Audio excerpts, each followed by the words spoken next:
سرکار پیر و مرشد علیہ رحمت و رضوان کے ساتھ مولائے کائنات شیر خدا حیدر کرار سیدنا علی بن ابی طالب رضی اللہ تعالی عنہ کے دربار میں حاضر۔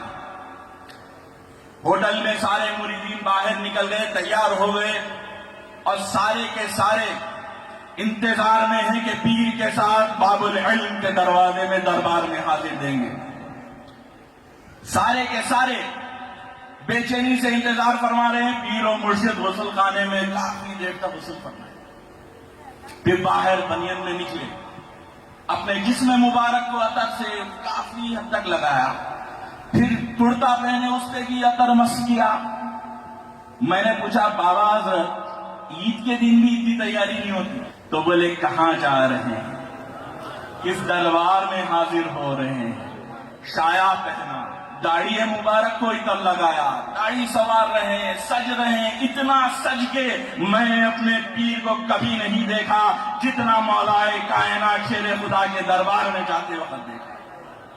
آپ کے ہمارے پیر جب مولائے کائنات شیر خدا کے دربار میں داخل ہو رہے ہیں، باب الداخلہ ہے، پیر ہیں، ہم پیچھے ہیں، حسنین بادشاہ ساتھ ہیں، پیر و مرشد کے خلفاء ہیں، پیر آگے بڑھے، سامنے مولائے کائنات کی جالی مبارکہ ہے، بیچ میں فاصلہ ہے، پیر رک گئے، ایک قبلہ اٹھا، کتاب بند کی، چیخ مار کر آ گیا، پیشانی مبارکہ کو چوما اور عربی میں کہنے لگا میں نے علی ابن ابی طالب کو 70 مرتبہ خواب میں دیکھا اور 7 مرتبہ جاگتی آنکھوں سے دیکھا، تم حسنی سادات ہو، ہو بہو شبیہ مولا علی ہو۔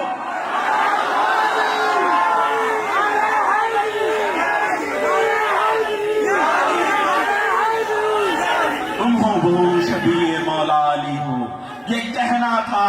مریدین ناچنے لگے، خوشیاں منانے لگے۔ حضرت کے خلیفہ عابد حسین صاحب بھی تھے، وہ بھی خوش ہو رہے ہیں، میں بھی خوش ہو رہا ہوں۔ ارے ایک دیکھنے کا منظر تھا، عظیم سے خوش ہو رہے ہیں۔ ارے ایک ہم تو بڑے، کیونکہ ہمیں تو سمجھ چاہیے، ہر پیر ہر مرید یہ لازم طریقت میں اپنے پیر میں غوث پاک کو دیکھے، مولائے کائنات کو دیکھے۔ اگر چشتی صدرات ہیں تو سرکار حضور غریب نواز کے جلوے دیکھے، امام حسین کو دیکھے، مولائے کائنات کو دیکھے۔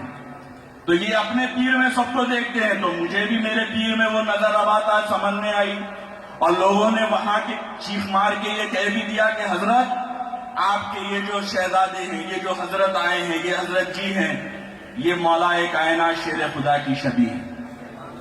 ہم بہت خوش تھے، ہم بیٹھ گئے۔ پیر و مرشد سے اس نے کہا کہ ایک چھوٹی سی خادمی بیٹھنے کی کرسی تھی کہ حضرت آپ بیٹھنا پسند کریں گے؟ کہا نہیں، یہ دربار حیدر کرار ہے، میں نیچے ہی بیٹھوں گا۔ پیر و مرشد نیچے تشریف فرما ہوئے، دعائے سیفی کھولی، اب دعائے سیفی کا ویٹ کر رہے ہیں۔ ہم تو خوش ہیں، دربار کے مزے لے رہے ہیں کہ یہ بھی بات ہو گئی، نعرے حیدری کے نعرے بھی لگ گئے، ہم خاموش بیٹھے ہیں۔ پیر و مرشد تھوڑی دیر کے بعد جو بہت ہی عمدہ طریقے سے تیار ہوئے تھے اس دن، تھوڑی دیر کے بعد میں دیکھتا ہوں شال گرا دیے، اس کے بعد دیکھتا ہوں کہ صدری کے بٹن اور جبے شریف کو کھول کے نیچے گرا دیے۔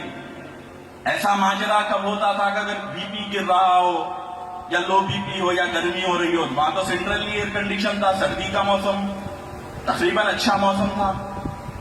تو پیر و مرشد تھوڑی دیر کو کچھ نہ کچھ کر رہے ہیں، پھر اس کے بعد اپنی ٹوپی کو ٹیڑھا کر دی اور داڑھی مبارک کو پھرا دیے۔ میں بولا بابا حضرت کیا طبیعت خراب ہو رہی ہے، ہوٹل کو جائیں یا کچھ جوس لاؤں، کیا ماجرا ہے؟ تو کہنے لگے اس نے مجھے بڑی مشکل میں ڈال دیا، کہاں میرے مولا علی اور کہاں میں، کہاں میرا مولا کہاں میں، یہ کہنا ہی تھا۔ مورس کی خوبی فارس میں یاد آ گئی، میرے سرکار جدینا پیر شاہ محی الدین ثانی رضی اللہ تعالیٰ عنہ کو غوث اعظم خواب میں آتے ہیں اور کہتے ہیں محی الدین میرے بیٹے، نام بھی میرا پایا ہے، سر کے بال سے پاؤں کے ناخن تک میری شباہت ہے۔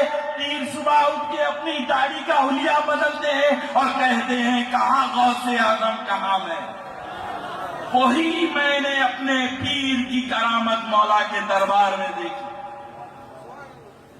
پیر کے یہ معاملات دربار مولا کائنات حیدر کرار کے پاس بڑا سہانا منظر تھا, بڑا سہانا سفر تھا. ساتھ تو تھے حسنین پاشا, ساتھ تو تھا میں, مگر یقین جانو پیر اگر کسی کا ذکر کرتے رہتے تو وہ تھے جانشین خطیب رکن حضرت علی پاشا صاحب قبلہ.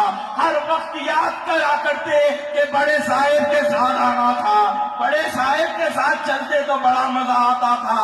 اور ہر وقت کہیں موقع ملتا تو کہتے کہ میرا جانشین ایسا مقرر ہے, ایسا عالم ہے, ایسی تقریر کرتا ہے, اللہ نے اس کو چن لیا, وہ بالکل خاص ہے. آگے کہا کہ علی پاشا میں وہ روحانیت ہے, اگر وہ کسی گھر میں چلے جائے تو بلا چلے جاتی, اگر وہ کسی کاروبار میں چلے جائیں تو وہاں کا افلاس نکل جاتا.